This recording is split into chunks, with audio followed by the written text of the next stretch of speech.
siya.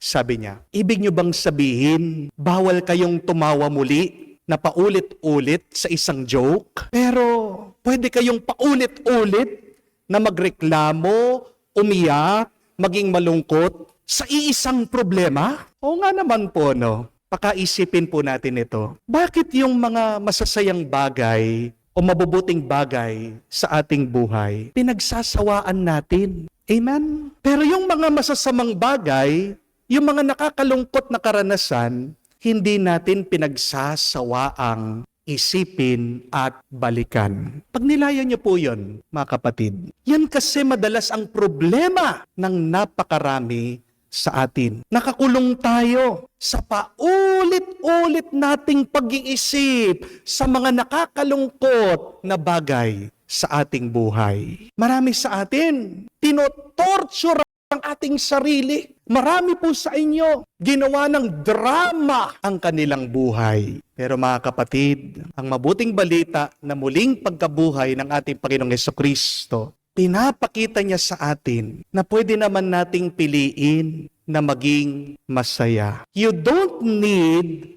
to replay your sadness. You can be free from your sorrows. You can stop feeling bad.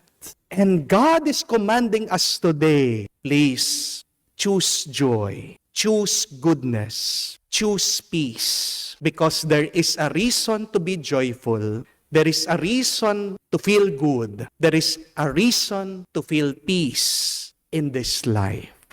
Kaya nga po sa ating ebanghelyo, sinabihan ni Jesus ang umiiyak na si Maria Magdalena, tumigil ka sa paghawak sa akin. Stop holding on to me. Kasi po, nauunawaan naman natin, nagluluksa si Maria Magdalena dahil namatay ang minamahal niyang Panginoon. Pero, ang tanong, bakit siya umiiyak? Kasi nabubuhay pa rin siya dun sa nakalipas.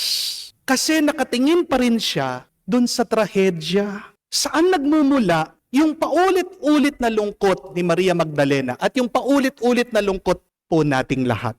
Hindi ba? Kasi madalas hindi natin nakikita yung bago na ginagawa ng Diyos sa buhay natin. Hindi rin natin nakikita ang buhay na Diyos nandyan sa harapan natin at sa tabi natin. Mga kapatid, ang grasya na muling pagkabuhay ay nagbibigay sa atin ng pagkakataon na magpatuloy at iwan natin yung mga masasakit na kahapon. Tandaan niyo po, ang lumipas na ay lumipas na. Past is past. At may bago na ginawa ang Diyos.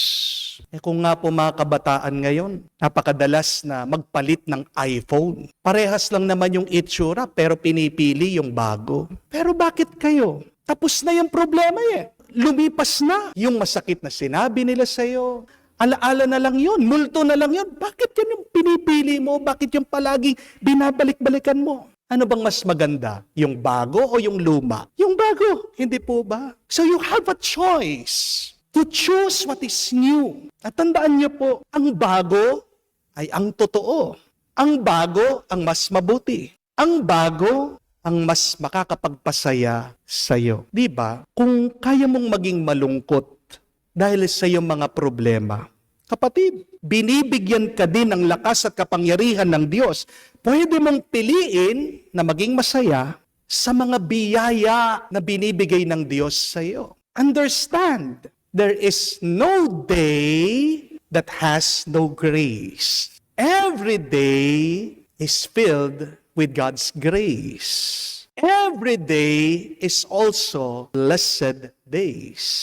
Every day, we experience God's blessing. Amen? Because God is alive. Pero pag wala kang pananampalataya, siguradong malulungkot ka. Baliktaran mo yung ugali mo, kapatid.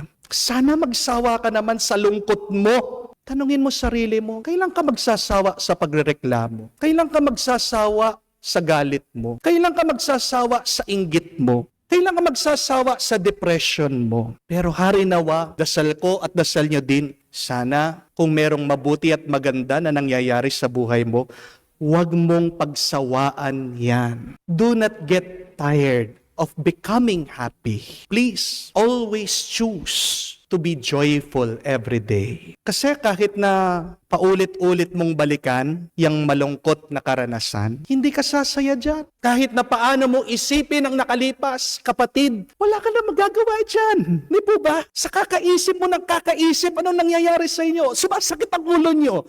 Do you feel good na masakit ang ulo nyo? Hindi po ba? Pero bakit hindi ka nagbabago? Bakit hindi ka nagsasawa? Bakit hindi mo iwan yan? Repeating bad memories will drain you. It will suck the life out of you. My dear friends, stop minimizing or overlooking life's moments of joy.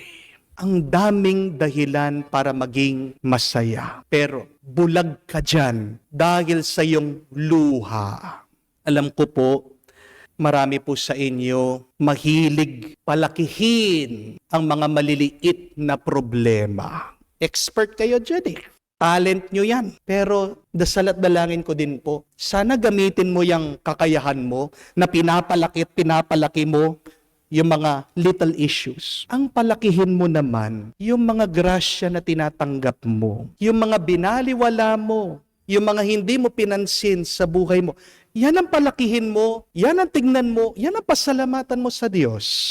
Imbis na gawin mong big deal yung mga kulang mo ngayon sa buhay, bakit hindi mo gawing big deal yung mga natanggap mo ng biyaya galing sa Diyos? Hindi ba malaking bagay yung buhay ka pa rin? Hindi ba malaking grasya yung malusog ka? Ano yung kasabihan? You may have 100 problems, but if you get sick, you will only have one problem. What is that problem? Your problem is how to get healed, how to be healthy. Di po ba? Hindi po ba malaking biyaya yung merong kang pera kahit na paano? Oh, alam ko, marami sa inyo, maraming utang. Pero huwag kayo sinungaling. Kahit na marami kayong pinagkakautangan, meron pa rin kayong pera. Hindi po ba? Nagpapaawa effect lang yung marami sa inyo. Sinasabi, wala akong pera. Pero meron kang pambili na sigarilyo. Meron kang pambili ng load. Meron kang paglakwatsa. Hindi po ba? So ano ibig sabihin? Na hindi ka pa rin pinapabayaan ng Diyos kahit na nag-iisip ka, hindi ka makatulog kung paano ka makakabayad ng utang. Meron pa rin at meron pa rin darating na pera at kayamanan sa buhay mo. Saan nanggagaling yon? Di ba galing sa Diyos? Amen? Malaking bagay. Baka nakalimutan natin ang meron pa rin tayong mga pamilya at kaibigan na maasahan. Pero ang dami pa rin sa atin, binabaliwala sila. Ang dami din sa inyo, hindi nyo ginagalang, nirerespeto ang mga nagmahal sa inyo, mga nagpakain sa inyo, ang mga nagpaaral sa inyo. Big deal na may panlasa pa rin kayo na nakakakain kayo. Di po ba? Have you thanked God for your appetite? Have you thanked the Lord that you can taste and savor food? How many of you are glad and grateful because of your appetite and because of your taste buds?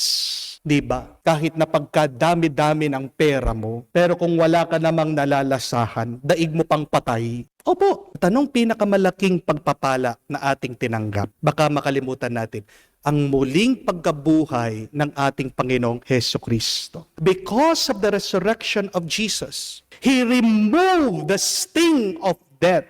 Now, think about this. Death has become a shadow. Anino na lang po ang kamatayan. Pag namatay ka, yan ay pintuan na sa susunod na buhay. Dati, nung hindi pa muling nabubuhay ang ating Panginoon, pag patay ka na, wala ka na. Hindi. Isang anino na lang ang kamatayan ngayon. Dati ang kamatayan, berdugo. Pero dahil sa muling pagkabuhay ng ating Panginoon, tingnan nyo, anong ginawa niya sa kamatayan? Naging hardinero na lang. Because of Jesus' resurrection, death has become a gardener. Dati nakakatakot ang kamatayan, pero dahil sa mabuting balita, katawa-tawa na lang ito. Bandang huli, meron kasing isang Diyos na naghihintay sa atin at magbibigay ng panibagong buhay sa atin. Mga kapatid, napakarami nating natanggap na grasya, biyaya galing sa Diyos. Pero yan ang ating pagkukulang. Hindi natin pinapansin. Bigyan mo naman ng oras. Pasalamatan ng Diyos sa kanyang mga pagpapala. Nandyan na sa harapan mo. Baka hindi mo lang binibigyan ng panahon. Ngayong araw, sabihin natin sa ating mga problema, sa ating mga lungkot, you're no big deal. You're just a little thing in my life. Ang pinaka-big deal sa buhay natin, ang pinakamahalaga ngayon, ay ang makapangyarihang Diyos na tutulungan ka sa iyong lungkot. Ang makapangyarihang Diyos na nanalo sa kamatayan, kaya naman, kung ikaw din ay hinahatak ng kamatayan, makukuha ka ng Diyos dahil nagtagumpay na siya sa kamatayan. Magdasal po tayo, mga kapatid, sa banal na misang ito, naway bigyan tayo ng grasya na magsawa na tayo sa ating mga lungkot at piliin nating palagi na maging masaya araw-araw sa tulong niya. Amen.